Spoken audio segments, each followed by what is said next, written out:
Ladies and gentlemen, welcome back with that soothing piano melody, a suitable prelude to today's massacre. Really, indeed, calming WhiteRa down and DIMAGA just relaxing to the piano, getting ready for his next game, the best way to relax before you are about to lose $1,000. We'll see, we'll see. Yeah, we'll see how it goes. Tal'Dorei Malta, LE on the way for these two players here. And a nice Zerg-friendly map, but we've seen WhiteRa have quite a lot of success on it as well.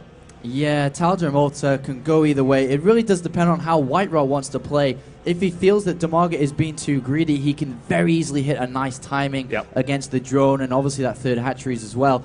But I think that WhiteRa prefers to play a more passive style 4-5 gateways with a robotics facility. Could throw Stargate in there as well for some early aggression into taking a rather fast third base. And here we go, folks. The TotalBiscuit LE will be the place to go. And it's my pleasure to bring you MTW Mind Factory's DIMAGA. He is in the red trunks playing Zerg to the northeast versus his opponent, Thermaltake Esports WhiteRa. He is in the blue trunks playing Protoss to the northwest. And I wonder if... I don't think that we're going to see DIMAGA go for Extractor Spawn and Pull again here. It's just not that viable because we are going to see Force Fast Expand quite easily defended. He could throw in a bit of a spanner into the toolbox and go ahead and be like, all right, let's go for maybe 11 Pull to get into WhiteRa's base with some lings. We saw Idra use that versus WhiteRa many, many times as well. But I don't think that DIMAGA's that kind of play. He would rather just go 14 Spawn and Pull into that fast hatchery. On the other hand, though, we have WhiteRa scouting in the right direction, gonna get a nice and early and potentially could deny that hatchery from going down if they do try, which would force DIMAGA to go into that Overlord and maybe even to an Extractor. Yeah, and we'll see what's coming here. There's 3 drones on the way, so it really could go either way. He could decide to go with the pool first or, of course, go for the Extractor. Seeing how early the scout is as well, it's also highly possible that DIMAGA has deduced exactly where his opponent is simply by the timing there. And we're about to find out that it's too late to go for the Extractor now, so expect to see pool first here from DIMAGA. Yeah, he's going to throw down that pool pretty soon. On the other hand, I wouldn't be surprised if we saw Nexus first now from WhiteRa, knowing that the spawning pool is put down at a rather late time as well. There's no gas, so no aggression can come out. And WhiteRa just decides to throw down that Forge at 15, a little bit later than usual, knowing that he can get away with it as well. And the probe continues to scout. And we will be seeing a hatchery come out very, very shortly, so WhiteRa needs to get that probe's ass down to the natural so that he can block that hatchery. Yes, it does. Otherwise, it's not all that useful. It's going to actually get into a fist fight with 2 drone thugs over there. How very uncouth. And the hatchery is going to be able to go... Well, actually, he hasn't quite got enough money. He does. Just in time get enough money to get that down. And so it is planted in. A little bit sloppy from WhiteRa, playing toe-to-toe, dancing heads up with that drone. Yeah, that's what you get for getting into fist fights, man. It's bad for pro gamers. Indeed. And especially the Muslim. You see, the point of the reference was that it was subtle. You've ruined I just go straight in. You've ruined it. I got no boundaries. All right, so we do have this forge and the cannon now being constructed instead of the gateway as these lings are out. And of course, the lings don't have to kill the pylon now, so they can go straight to the base of WhiteRa. Meanwhile, the probe is going to sit happily on this Extractor, I mean not Extractor, sorry, on the Xel'Naga tower. May go and hide somewhere, and actually lings are coming down to go and scout and take the Xel'Naga tower, and will run into this probe actually, or is the probe going to get away here? I'm going to check the vision. Yeah, no, it has been it has been spotted, but it is too late now. There's no way that it's going to get caught now. So Overlord now moving into position out of the way, making sure that it's hiding in these wonderful palm trees. The advanced technology of the Protoss unable to penetrate the wonderful foliage. Indeed, and the probe has been spotted and taken care of now for WhiteRa, so he's not going to have that aggression or that aggressive pylon option into the later of this game, so that may just push him down that robotics facility. At the same time, Stargate could be viable here as well, because the natural to natural is relatively close compared to if they spawn cross positions, but DIMAGA is very good at defending against Stargate units as well. He just, well, what he told me is he got caught a little bit off guard by Huck, that did throw 4 Void Rays and taken down that natural. That tends to catch you a bit off guard, yes. Indeed, and the Cyber's now on its way as well. He's taken 2 guys straight away. I will have to see, does he go for that 30? He has not taken the +1 attack yet from this Forge, so he may be going into that Stargate straight away. He could still go Robotics Facility, but WhiteRa, what happens in his mind, nobody knows. No, they do not. Just wonderful wizardry comes out from the fingers of that man. We'll see what happens from him. Now, the quick third from DIMAGA was actually scouted by WhiteRa's probe that actually, I think it even managed to get back to the base. It is a fairly heroic effort from that probe. Perhaps it will be rewarded by being given gas to mine. And whatever the case, at least Stargate will come down, as you mentioned there. And I like the fact that WhiteRa has actually remembered there is an Overlord hiding in the palm trees over there and has deliberately placed the Stargate out of the way. Yeah, I think what we'll probably see, especially keeping in consideration these spawn locations and the way that DIMAGA plays is, very passive, very macro focused. This Zealot is going to go down though without really finding out too much. But he does know about this third base already. So what we could see is some aggression, some harassment from Void Rays and Stargate units, followed then by a lot of Gateway units attacking. He does have a pylon on the natural, which allows him to warp in onto the lower ground here to push forward. And the gate count should start to rise momentarily. And a Stalker does come out, though, punishing the fact that the gas was so late here by DIMAGA yeah, it really to get was. That speed. Incredibly late there. Zergling speed not available. And, of course, that means that his gas count is going to be quite low if he wants to try any kind of Spire play. What he's really got to worry about right now is that Void Ray that's already halfway there. And, yeah, the Void Ray is going to be coming out very, very shortly. Stalker does go ahead and just check.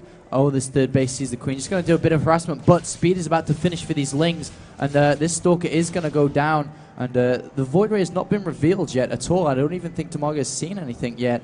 No. And he hasn't seen anything. He does have the Overlord in good position. Notices that the Chrono Boost has not been spent onto the Cybernetics core, though. That is one important thing here to note. And so that kind of filters WhiteRa's options into Void Rays or into some DT play or possibly Blink play. But it is going to be Void Rays as it now is revealed by these Lings that are going to go, well, the Void Ray is going to go over to this third base. More Queens are in production, producing 2 extra Queens. Evolution Chamber was a little bit late going down, though, and the Spore Crawlers are definitely not going to be up in time. No, they're not. That Queen's dead. There's no doubt about that. The hatchery and, of course, the mineral line is going to end up getting harassed. There's also a Phoenix, a nice follow-up there. It's good to follow up the Phoenix simply because the build speed and 2, the movement speed. They can get there about the time the Void Ray manages to limp its way through. That Spore Crawler might die, but the other 2 most likely will not, I wouldn't think. A second Queen comes out and starts doing some damage as well. WhiteRa wants to kill that. Shield's now down on the Void Ray and get another pickup on that Queen. That'll be nice, but 2 Spore Crawlers now up, so that Phoenix might end up dying here if he's not careful. He quickly pulls it away. However, the Queen survives for DIMAGA. Yeah, it didn't quite work out. But we are now at 5 gateways for WhiteRa, and he is researching +1. It looks like he's going to go over and kill these rocks to start looking for an expansion shortly, and he needs to maximize damage from these Phoenixes. I did like his earlier play with that Stalker, just damaging that Queen on the third base a little bit so that he could go ahead and take it out with that Void Ray. But his Queen production was immediate after knowing the Void Rays, and he hasn't really halted any lava injects whatsoever in this game, and down goes that robotics facility, so we aren't going to see... Actually, hold on, the sentry is going to go down, but the Zealots do push these Lings away. The robotics facility does go down, though, so we will be able to get an observer out, find out what exactly is going on inside the main base if he doesn't want to use the Phoenix, and he's going to go ahead and take this third base. But DIMAGA is a very aggressive player in the mid stages of his game, not so much early on. And now we have Roach speed on the way, as well as the Groove Spines for Hydras. And he may try to punish this third base, which is kind of early here from WhiteRa with minimal units. Yeah, he could very well do that. DIMAGA doesn't exactly have great creep spread at the moment, so not great response time through to defending that base if any kind of harassment were to come in his direction. Phoenix count is looking quite nice as well. The Void Ray remains alive. 5 Phoenixes on the field. Too many Spore Crawlers at the third base to really do anything. He could poke and prod just a little bit over to the side, maybe grab a few drones from that extractor, but he needs to watch out for that Spore Crawler, taking some damage. Shields go down, and easy regeneration there, though. And more units now streaming across the field as WhiteRa is going to start applying pressure. And WhiteRa could actually poke at this third base without any problem because, once again, no creep spread, nothing really to defend it. Well, WhiteRa's denied vision from WhiteRa. With these Phoenix and Void Rays, he's picked up all the Lings, all the units in the center of the map, controlling the Xel'Naga towers, and all of a sudden, there's a big wave of units onto the Xel'Naga tower, which are going to go ahead and attack this third base. Little does, well, he does know now, I was going to say, little does WhiteRa know, there are a lot of Roaches out with speed as well. +1 is about to finish as well. So we have a bit of an awkward situation here for WhiteRa, who wanted to be aggressive, but there's already so many roaches out here. Yeah, and he'll be able to do damage to third base, and DIMAGA has not chosen to go back. He wants to try and do damage with this bust, maybe kill this Forge. Might even be able to kill that before the +1 comes out there. Looking very, very likely that they will, unless there's some crazy lifting action going on. +1 there cancelled, and in the meantime, this drone line is gone, and Overlord's being killed as well. But WhiteRa, I think, now realizes this is going to get really messy. That was a very effective Roach bust here, and a lot of damage could be inflicted on the natural. Yeah, he's got to get these units back home ASAP. He doesn't have enough to defend right now. Looking in the unit tab, he only has a few Zealots coming back. 2 Void Rays will be able to help out a lot against this. But all he did was not even kill that third hatchery. No. He only just killed about 10 or so drones, looking at it, 9 drones exactly, to losing so much on his natural here. Yeah, and that Stargate's going to die as well, which is even worse. So that's restricted him in terms of tech. Hydralisk's on the way up for DIMAGA as well, just to try and counter the mass air that's going on. Roaches make their way into the main and are starting to punish the Stalker count here, but WhiteRa should be able to clean those up without too much damage being done to the mineral line. DIMAGA wants to get the best use out of them, though. Yeah, he's trying to kill as many probes as possible, only managing to kill 11 so far. I guess that's a decent amount, but the thing is, WhiteRa saved so many of the probes and has sent them to work onto his third base on the left-hand side now. This is where it gets difficult for DIMAGA because his gas was slowed down, and even the hatchery's on the edge of being destroyed down the right side. How is he going to deal with this follow-up? The gateway count is still high. The probe count is still high at 61 compared to 53. And with these Phoenixes regenerating their energy, they're going to be able to lift up the majority of these units as well, combined with the ground force. The one problem WhiteRa is going to run into is these R+1 Hydras and 30 more Roaches coming underway. And Hydras are going to be pretty good. He has to hold off a little bit longer with some force fields. He doesn't want to fight right now. Yeah, however, while you were saying that, WhiteRa actually managed to kill the third with 3 Stalkers. He'd been working on it. The hatchery did go down, so that forces DIMAGA onto 2 bases. And DIMAGA's push here has got to do a lot of damage. WhiteRa's going to the left side, expecting an attack on the third, and all of a sudden, DIMAGA can... Oh, no, this is so bad. He could have force-filled that ramp to prevent this from coming. Yeah, but he's now forced to fight a massive army of Hydralisk and Roach without any Colossus to help him out here. The Phoenixes are going to have to just lift as much as they can. He chooses to work on the Roaches as opposed to the Hydralisk that are perhaps doing the most DPS here. He wants to try and clean those out so that he can then get in the mix and take the Hydras down, but the numbers are not good enough here for WhiteRa. As more units stream across the map for DIMAGA, he crushes that army there, and he's got plenty of Hydralisks remaining in order to smash down on this natural. Yeah, DIMAGA's got this now. He's going to go into the main and cutting pylons off, cutting probes off, and a big warping of Zealots, but these Hydras and more reinforcements stuck on the Xel'Naga tower for some reason for DIMAGA, but it doesn't matter. He still has a lot of units here to do maximum damage. Yeah, he does. The Hydras are able to tear through the Zealot count very, very rapidly. The Stalkers melt just as quickly. WhiteRa establishing a bunch of cannons to try and cut off the reinforcements, but there are, in my opinion, far too many for cannons to hold, and the cannons won't even get up in time anyway. WhiteRa tries to drive the remaining forces back. He can defeat it, but this next attack strikes before the cannons are up, and WhiteRa's defenses are in shambles. Yeah, GG. with +2, he has no chance there, and GG tying the series up now as we get ready to go into the third game, which will be on Tal'Darim Altar,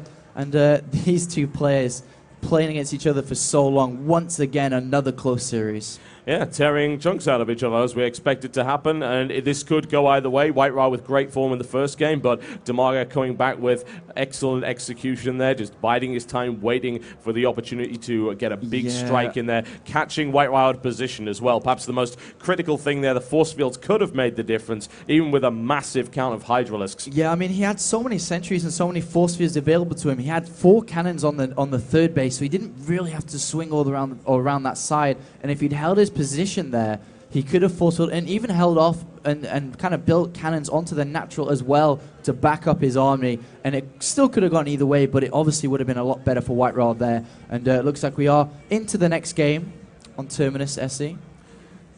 Could go either way. I'm looking forward to this. This is going to be extremely good. DIMAGA almost picked Terran there. That would have been an interesting turn of events. Whatever the case, we're going to be right back after this with the final matchup of these community show matches for $1,000. And don't go anywhere after this, because the very special, I like to call it the death match of the clerical era, is going to be happening right after this.